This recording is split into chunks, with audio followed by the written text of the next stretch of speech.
Hey guys, I want to show y'all something in the shop here that I've been working on. And well, this ain't it. This ain't what I want to show you, but this is the beast. Y'all seen this thing grinding trees and brush and stuff. And Dad has been working on it, putting new teeth, which we have to put new teeth on it about every day when we run it. But these tool holders right here, this is the tool holder, this whole big metal apparatus, and it has the tooth in it and it has a raker on it. And he replaced a bunch of those. The ones that he had in here, a lot of them didn't have this replaceable raker, and he wanted to change the tool holders over to that. You got these augers down in here. These are those augers I turn on every time I turn the conveyor on. They're the augers that keep the stuff pushed up to the bottom of the this grinding head here, that whatever spills out when this is they consider this chain the shear bar, and then stuff falls down under it as it's going around. The small stuff does, and these augers keep it forced up towards the cutter wheel. Right now the chain, typically this thing would be right up here real close to these cutters, and it uses that as the shear bar. What I mean by shear bar is the limbs laying on this, or the trees laying on this, and then this is coming down and hitting the tree. That's the shear point of the tree. So it's considered the shear bar because it holds the limb up under there. It supports it so this can cut it. But the way this thing's made, you can walk the floor back, walk this chain back, and that allows you to be able to get in here and work on it, or work on these augers. That's the way it's designed. So typically this thing would be bolted up right here. This hole would go onto this. But anyway, that's not what I wanted to talk about, but it was here, so I thought I'd show you. I want to talk about my John Deere, and something that I have added to it and I hope works out. And I want to show y'all here.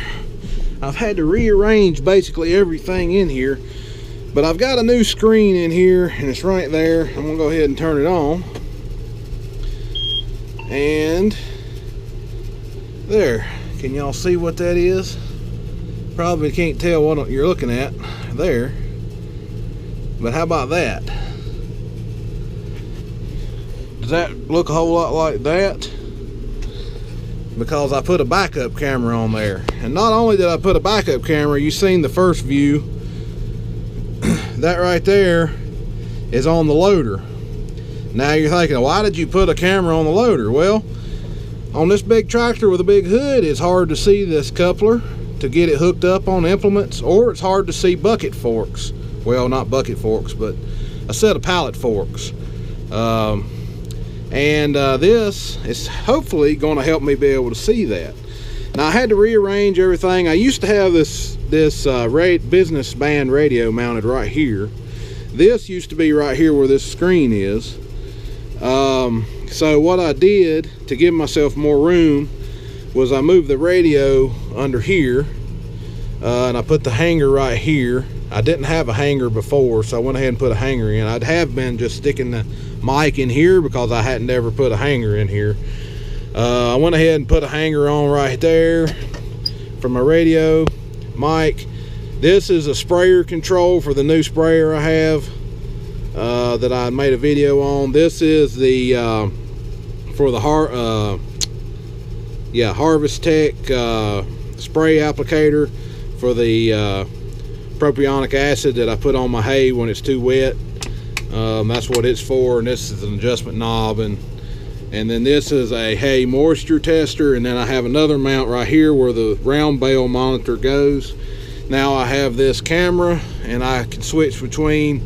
This is a double view, you can see both at the same time, and I can actually add 2 more cameras to this. So what my plan is, so these cameras are wireless. See, it's a wireless signal coming from the cameras, and all you have to have on the camera side of things is 12 volts. So whenever the key comes on, you want 12 volts going to the camera. That's all you have to have. You don't have to have a cable going all the way from the camera to the monitor.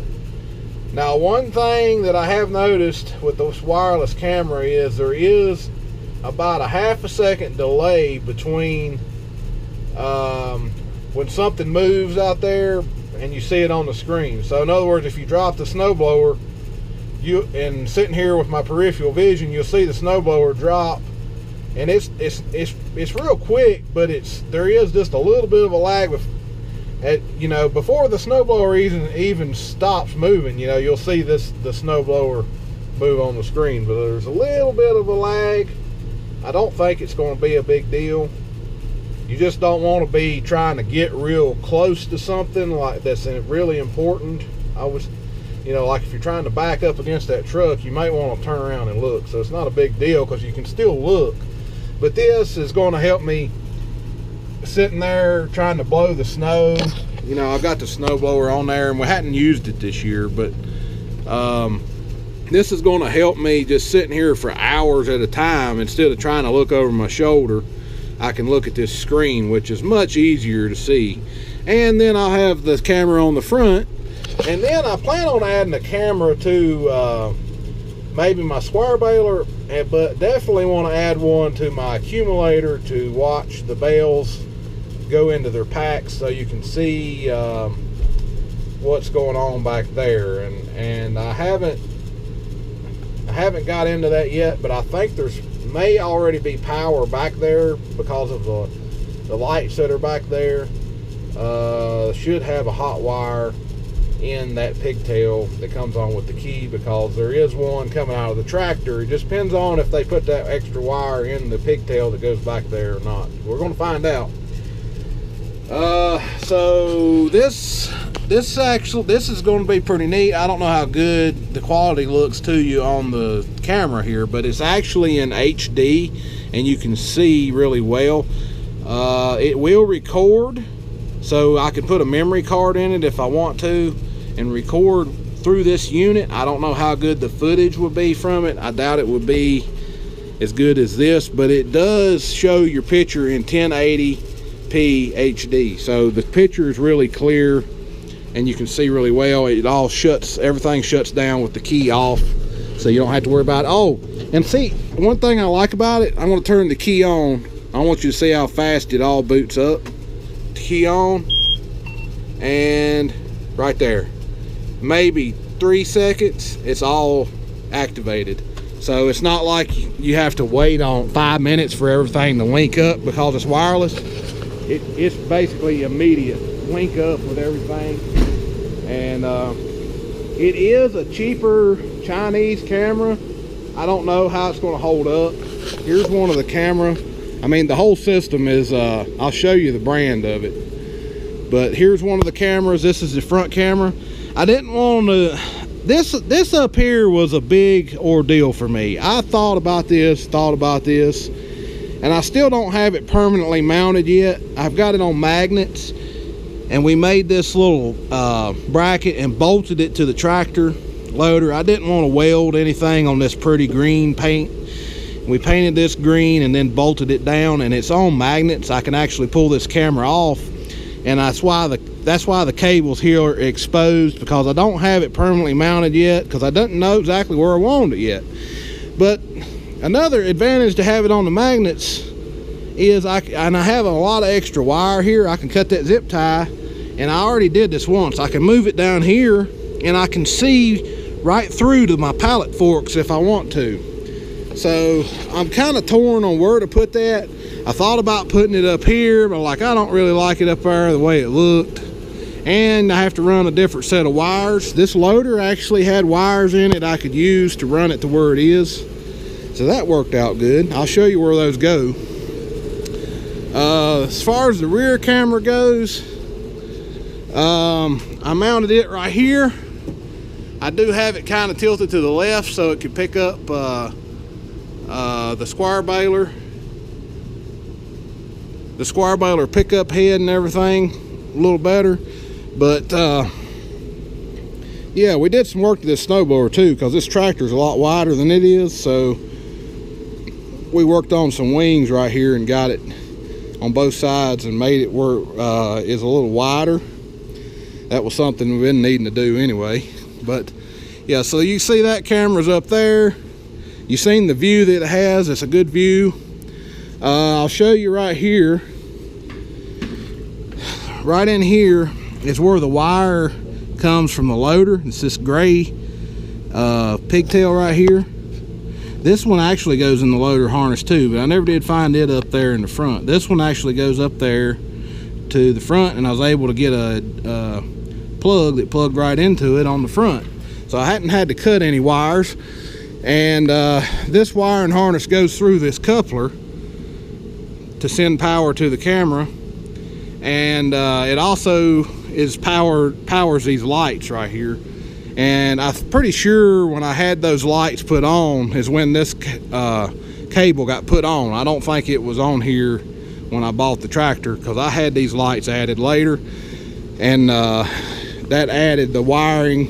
And there's two plugs under here that go back to the tractor that aren't used, and I used one of those plugs up here. I can unplug this camera and take it off completely if I want, so if I decide it doesn't work out or whatever. But yeah, that's kind of where I'm at with that. Something I've been wanting to do. Not only did I put a camera on this tractor, but I put one on the 6030 that I push snow with in the videos with the HLA blade on the front. I put one on the back of it. I didn't put one on the front. I put it over here on the side of the cab.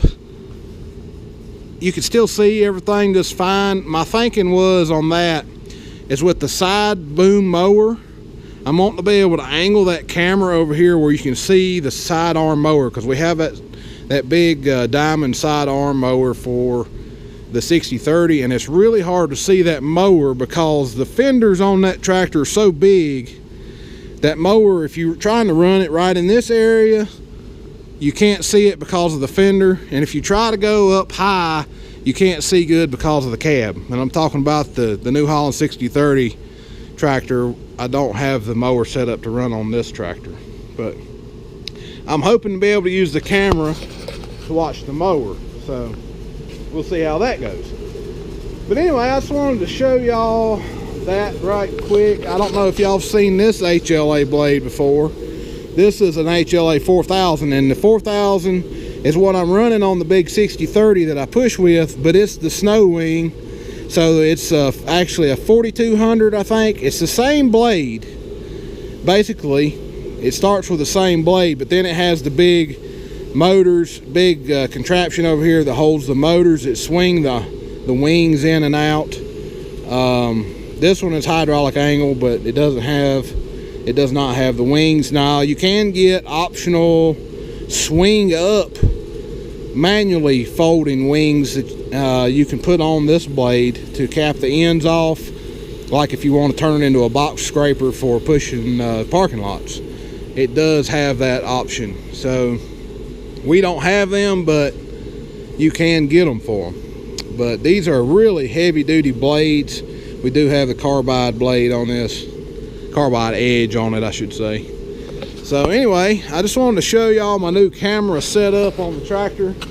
I hope it works as good as I think it will. And oh yeah, I want to show y'all the brand name in case you want to look it up. I got it on Amazon I got the dual camera system for $235 or $35. And right there's the brand name, Amtifo. Not Antifa, but Amtifo. A-M. Tifo. Whatever. That's how I say it. I'm probably saying it wrong. Amtifo, whatever. I don't know how exactly you say it, but that's how I say it. So, anyway, hope y'all enjoyed the video. And maybe give you a few ideas what you can do with a wireless camera on your tractor. And we'll talk to y'all later. Have a good one.